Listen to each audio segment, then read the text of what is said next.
दोस्तों, इस कहानी को जरा ध्यान से सुनिएगा। इस कहानी से आपकी जिंदगी बदलने वाली है। कहानी का नाम ध्यान की धुंध। गहरी रात थी। आसमान में घने बादल छाए हुए थे और हवा में हल्की सी सिहरन थी।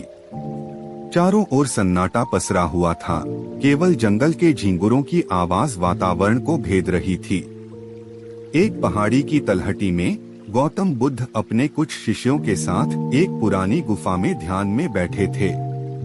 उनकी शांत उपस्थिति ने वातावरण को और भी अधिक गहन बना दिया था। लेकिन आज की रात कुछ अलग थी।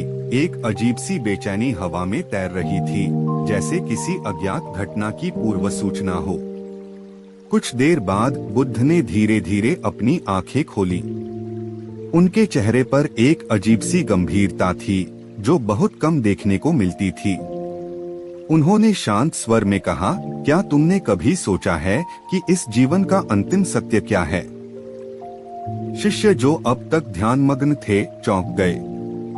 आनंद, जो बुद्ध के सबसे प्रिय शिष्य थे, ने धीरे से कहा, भगवान, आपने ही हमें सिखाया है कि जीवन कर्मों का परिणाम है और हमें अपने कर्मों से ही जीवन की दिशा मिलती है। बुद्ध ने हल्की मुस्कान दी, पर उनकी आंखों में गहरी चिंतनशीलता थी। हाँ आनंद, लेकिन आज मैं तुम्हें कुछ ऐसा बताने जा रहा हूँ जो तुम्हारे विश्वासों को झकझोर देगा। यह सत्य अब तक छुपा हुआ था और इसे जानने के बाद तुम कभी पहले जैसे नहीं रहोगे। शिष्यों के चेहरों पर असमंजस और भय की रेखाएं उभर आईं। गुफा की घनी चुप्पी में बुद्ध की आवाज गूंज रही थी और शिष्य एक एक शब्द पर ध्यान केंद्रित कर रहे थे। आनंद ने पूछा, भगवान, क्या हम इस रहस्य को जानने के लिए तैयार हैं? बुद्ध ने गहरी सांस ली और दीवार की ओर इशारा किया, जहां एक प्राचीन पांडुलिपि रखी हुई थी। यह पांडुलिपि सदियों से छिपाई गई थी। इसमें एक ऐसा सत्य है जिसे अब तक किसी ने नहीं जाना। इसमें जीवन और मृत्यु के बीच का वह रहस्य है जिसे जानने की हिम्मत बहुत कम लोगों में होती है। शिष्य चौंक गए। पांडुलिपि को देखना भी उन्हें डरावना लग रहा था। एक शिष्य, जिसका नाम सुजाता था, ने धीरे धीरे कहा, भगवान, क्या इसमें कोई खतरा है? क्या इस सत्य को जानने से हमें कोई नुकसान हो सकता है? बुद्ध ने शांत स्वर में कहा, हर सत्य के साथ एक चुनौती आती है सुजाता। यह तुम्हारे मन को अंधकार से बाहर निकाल सकता है या तुम्हें और गहरे अंधकार में धकेल सकता है।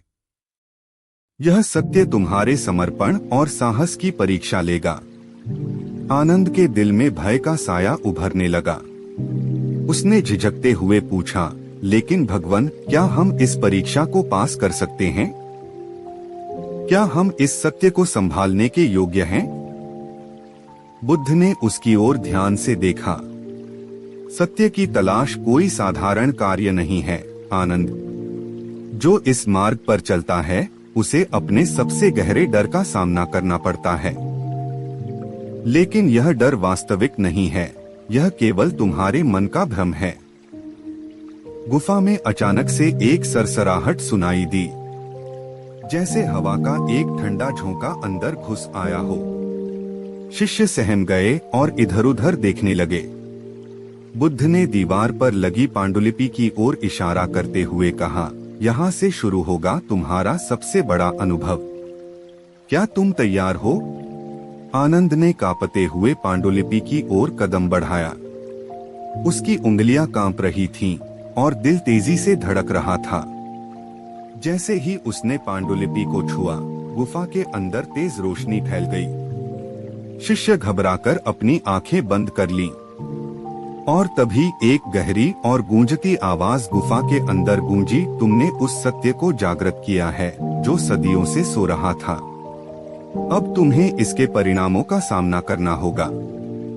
आनंद पीछे हट गया। उसकी आंखों में भय साफ झलक रहा था।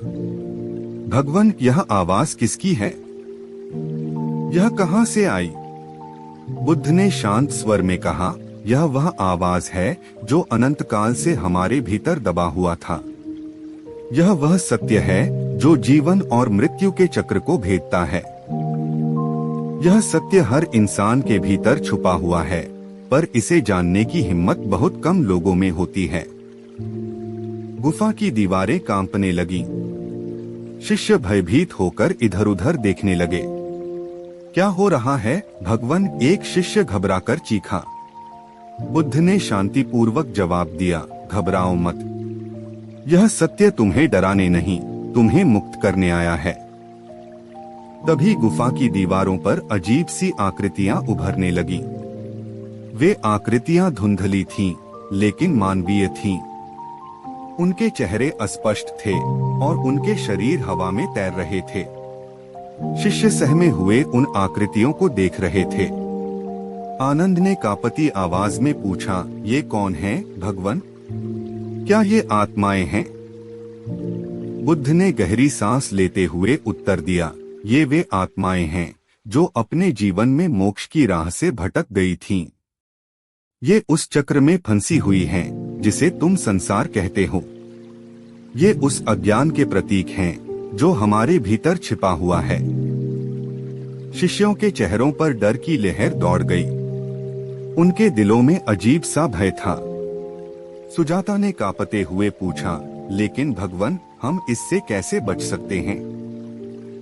हम इस अज्ञान से बाहर कैसे निकल सकते हैं? बुद्ध ने गंभीर स्वर में कहा, तुम इससे बच नहीं सकते। इससे भागने का कोई रास्ता नहीं है। तुम्हें इसका सामना करना होगा। तुम्हें अपने भीतर के अंधकार को देखना होगा और उसे स्वीकार करना होगा। यही एकमात्र रास्ता है। आनंद ने पांडुलिपि की ओर फिर से देखा। उसकी धड़कन तेज हो गई थी और उसका मन भ्रमित था। उसने पांडुलिपि को बंद करने की कोशिश की, पर जैसे ही उसने उसे छूने की कोशिश की, पांडुलिपि अचानक हवा में तैरने लगी। और फिर एक जोरदार गूंजती हुई आवाज ने गुफा को हिला दिया।